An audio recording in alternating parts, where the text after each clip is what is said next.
colossal, man. I be feeling like one of them ball playing, like Bird or Magic or something. But if I leave, the fans still gonna love me, man.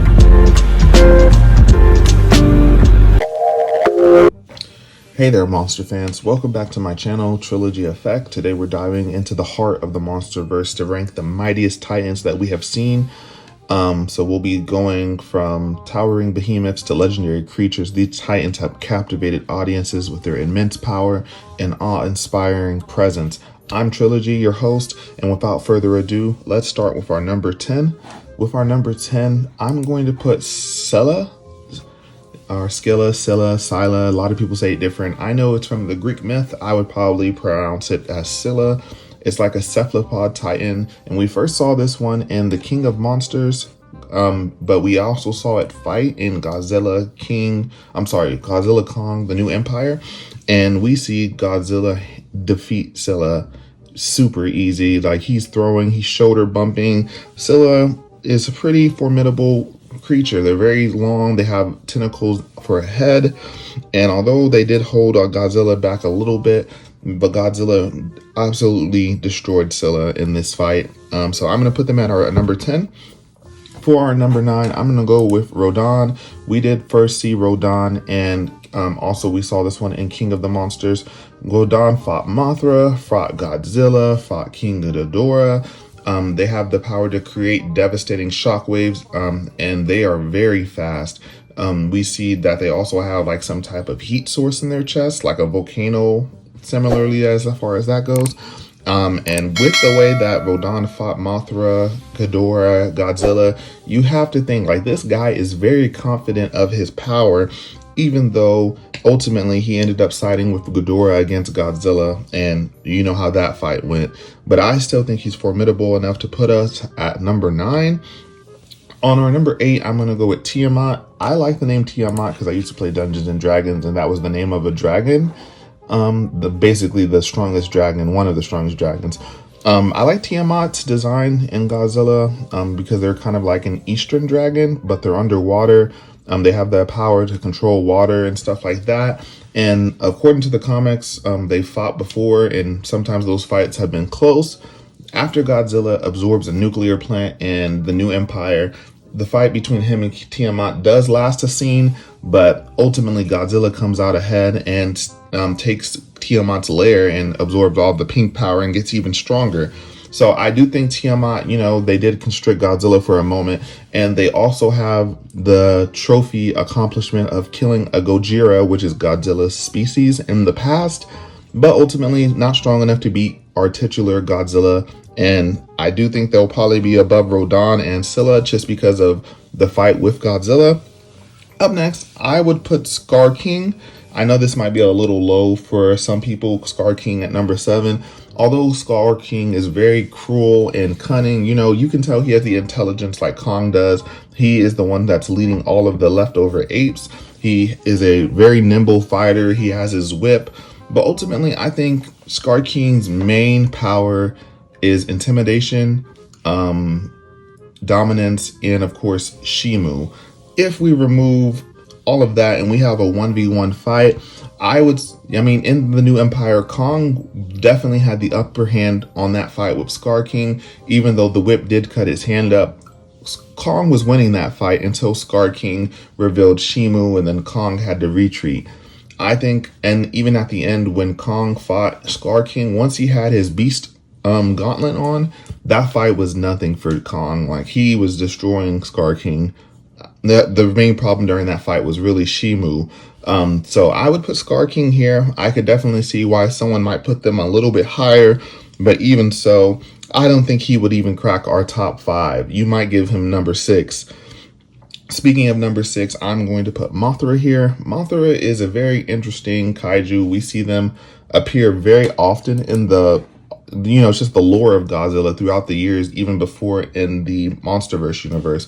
They call Mothra the Queen of Monsters. So we actually know that she's feminine, and she's worshipped as a goddess by the Iwi. And basically Mothra has healing abilities, and a connection to nature.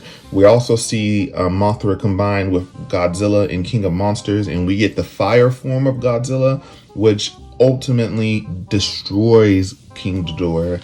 But Godzilla would not have got that power up without Mothra, so I think we have to put a little bit of respect on her name. So I'm going to throw her here at number 6 because I just don't think we can make her top 5, but she's definitely an S tier support kaiju for sure. Alright, so we're getting to our top 5 now, guys. These are going to be basically alpha titans. They are going to be ruling their domains. They're going to be the ones that are really going toe-to-toe and causing the other titans and kaiju to submit. Starting with number 5, I do have to say this with a heavy heart. This is where I'm going to have to put my boy Kong. In the Hollow Earth, we see Kong is definitely the top dog down there. He handles everything. He has the traps, he surveys, he goes on patrols. Kong is definitely number 1 in the Hollow Earth. There's just some kaiju and titans that we've seen that I would probably have to put above Kong. I do think he can probably beat everyone below Mothra, Scar King. He might have some trouble with Tiamat since it's underwater, but with what we've seen with Kong fighting Godzilla underwater, in Godzilla versus Kong, they had a fight underwater and Kong was still fighting even though he didn't have a very good stronghold, nothing to leverage himself with. And then Godzilla is more suited for the water. Kong was still maneuvering. I think ultimately, especially with his upgrade with his beast gauntlet, he could probably beat Tiamat. The one that I do have a little bit of hesitation is Rodan. Rodan can fly, so there may be some issues with Kong getting into range with Rodan, but if Rodan comes in close to attack, I think Kong could probably grab him and basically finish him off, especially with his gauntlet. Kong is very smart. He thinks like a human. He fights like a warrior. I'm sure depending on the terrain, Kong could come up with something. Maybe he'll throw rocks at him. Maybe he'll throw his axe. You know, he's very smart. He's good at aiming. So I would put Kong at number 5.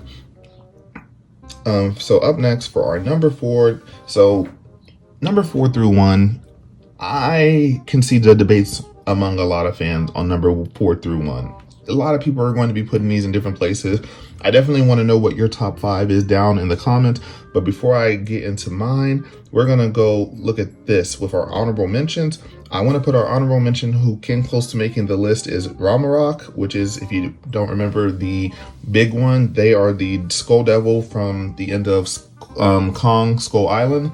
Obviously, he didn't make the list because he was fighting a very young Kong, and Kong did end up winning. Kong has only gotten stronger since then, and I just don't see him beating Rodan or Scylla. Rodan fought Godzilla, and Scylla also fought Godzilla. This is a creature that lost against a young Kong, so I don't think they're top 10.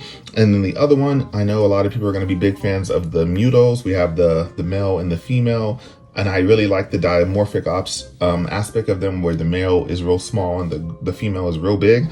Ultimately, they did give Godzilla a little bit of trouble, but it was a 2v1, and Godzilla ultimately ended up winning that fight. So I just don't think they'll probably, especially if these are one-on-ones, which I would imagine these to be one-on-ones, I just can't see these guys beating Scylla or Rodan, especially since those creatures bought Godzilla, but they were more powered up.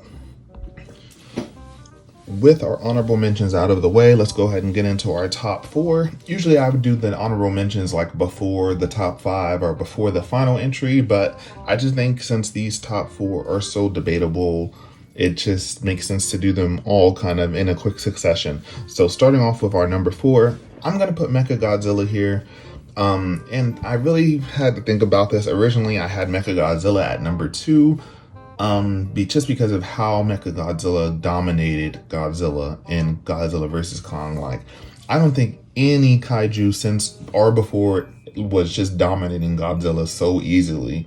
And I get this was a weekend Godzilla because he fought Kong for 12 hours in Hong Kong. 12 hours, that's a long time. He's going to be tired. We haven't seen Godzilla really fight that many people that long. Most of his fights are very quick. The only fight that I can really think that really dragged on with him was the one with Ghidorah. But Kong and Godzilla fought for 12 hours and then they had to fight again. Mechagodzilla is hard because this kaiju was literally designed to beat Godzilla. That doesn't mean that that guy would necessarily beat Shimo or King Ghidorah, because this was designed to beat Godzilla. But ultimately, I am going to put them at number 4 because this Mechagodzilla did lose to a weakened Kong and a weakened Godzilla. Now, Kong, and Kong's my number 5, and then of course it's Godzilla, so that's no light feat. But ultimately, I just feel like Ghidorah can suck out energy. Basically, I feel like if Ghidorah can get a clamp on the Mechagodzilla, it could probably suck all the power out of Mechagodzilla, and then it's just empty, you know what I'm saying? So I don't think it would be able to beat Ghidorah. And then Shimo, I feel like, could probably freeze Mechagodzilla. The main thing that Mechagodzilla really had on Godzilla, I would say, was speed. It had its jet propulsions, which would allow it to basically close the gap before Godzilla could react. Of course, it also had its spinning tail, and it also had that blue energy that it could power to basically amplify its punches.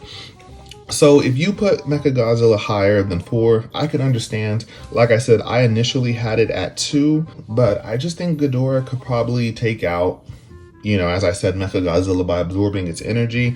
And King Ghidorah, by just existing, was causing a Category 6 hurricane just by existing. So I really don't see anybody that we've talked to up to this point being able to beat them. Not even Kong. Kong is a very physical fighter. He has his axe and he has his hands. He doesn't really have any claw attacks. And say he is able to cut off King Ghidorah's head, King Ghidorah has the craziest healing factor in all of the Monsterverse. Like, he would basically repair himself like Piccolo from Dragon Ball. Like, he would just be able to restore anything, and it doesn't seem to fatigue him. So I just can't see Mechagodzilla really beating Ghidorah in the long run. Ghidorah has 3 heads. He can fly. I just really don't think, even though Mechagodzilla is going to have he's made out of metal, I just can't see it because he runs off of energy, and Ghidorah is known to absorb electricity power. He did it from Godzilla. So I really don't think he could win, and I just don't see anyone else below this being able to beat King Ghidorah. So finally, for our number 2, I'm going to have to put Shimo here. And I really had to think about this one. Initially, I had Shimo at 4. We don't really see a lot of feats from Shimo besides the fact that they are stronger than Kong, who is stronger than Skull King. So, those are definitely names to be stronger than. Ultimately, I think we could probably see Shimo defeat King Ghidorah just by freezing them. Their Sub-Zero breath was able to freeze Kong's arm to where it was almost unusable anymore. We don't even know if it'll be repaired. Hopefully it will be. And even Godzilla was able to be frozen temporarily before heating themselves up and thawing out. We don't know if Ghidorah is able to do that. And we do know that Ghidorah was initially frozen after their fight with Godzilla, so we know that they are susceptible to the cold. You can't really heal the cold off. So I think Shimo would really be the dagger for King Ghidorah. They would be able to just freeze them in place, and then that would be a battle won. We don't really see a lot of feats from Shimo, but we do know that they were able to fight one-on-one with Pink Godzilla, which is Godzilla's second strongest form. It took the Fire Godzilla form to beat King Ghidorah with the combined strength of Mothra, and we haven't seen them use it since, so it was like a one-time thing. But I really do think Shimo could probably beat King Ghidorah just because of their ice powers. And before we get to our number 1, which you guys know what it is, I would really love it if you've made it this far. Go ahead and like, comment, and subscribe. Let me know what your list is. And for my number 1, of course, we're going to have Godzilla. Godzilla beat Scylla. Godzilla beat Rodan. Godzilla beat Tiamat. Godzilla did not beat Scar-King, but Scar-King was beaten by Kong, and Kong was beaten by Godzilla. Godzilla hasn't beaten Mothra, but I do think if they were to really fight one-on-one for real, Mothra would probably lose to Godzilla. We know Kong lost to Godzilla. Shimo and Godzilla was really more of a stalemate. I would probably, if Godzilla wasn't the poster child of the franchise, I would say it would make sense if Shimo would win this fight, just because Shimo could probably freeze Godzilla permanently. But we did see Godzilla thaw out. But just looking at their body builds, Godzilla has those short arms, and then Shimo has longer arms and they can stand up on 4, or they could do on 2 feet. They also have the ice crystals. They have their own ice attack. Their ice attack can't be absorbed by Godzilla's scales, as we saw when Kong tried to use the axe to do that. So I really think Shimo would probably be the best bet. But on top of that, if Godzilla has his fire form, I do think Shimo would probably lose. But the thing about getting that fire form is it's kind of the form that he used against King Ghidorah. That was like a one shot and it instantly dissolved him. I think if Godzilla has that power, he can probably beat pretty much anyone on this list. I don't know if that would really work on Mechagodzilla since they're made out of metal, but I wouldn't be surprised if it melted or something like that. So Godzilla has pretty much dominated everyone, even in their remakes with Kong in the newest movie. Kong was kind of giving him a couple pieces, but then he pulled out his pink atomic breath and Kong had to run. Although Kong did momentarily knock him unconscious, I do see that's why Kong is number 5. But I really can't see anyone beating Godzilla just because of the plot, kind of. I know in some of the older movies he loses and dies, but in the Monsterverse, Godzilla is kind of that guy. And even when he's losing, he wins in the end. So that's my character rankings for the top 10 Titans in the Monsterverse. Thanks for sticking in. And there you have it. That's our definitive ranking of the Monsterverse. Each Titan brings something unique to the table, and I want to know in the comments below. Let me know who's your favorite Titan. But until next time, keep embracing the chaos and let the Titans rule. I love the hustle, man. I be feeling like one of them ball playing, like Bird or Magic or something. But if I leave, the fans still gonna love me, man?